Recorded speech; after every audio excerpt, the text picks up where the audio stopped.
আগামী বছরের জুন মাসের পরে যে কোনো সময় জাতীয় নির্বাচনের উপযুক্ত পরিবেশ সৃষ্টি সম্ভব বলে জানিয়েছেন এনডিএম এর চেয়ারম্যান ববি হাজ্জাজ।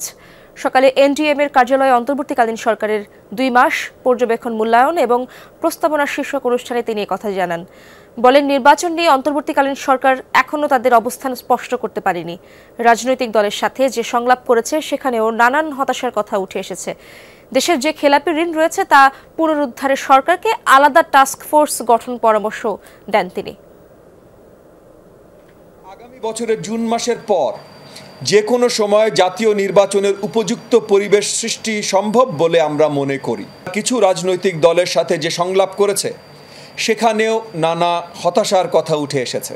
যদিও পরবর্তী আমন্ত্রণের অপেক্ষায় রয়েছে, তথাপি আমরা বলতে পারি চলমান এই সংলাপ থেকে আমরা খুব বেশি কিছু এখনো অর্জন করতে পারি নাই।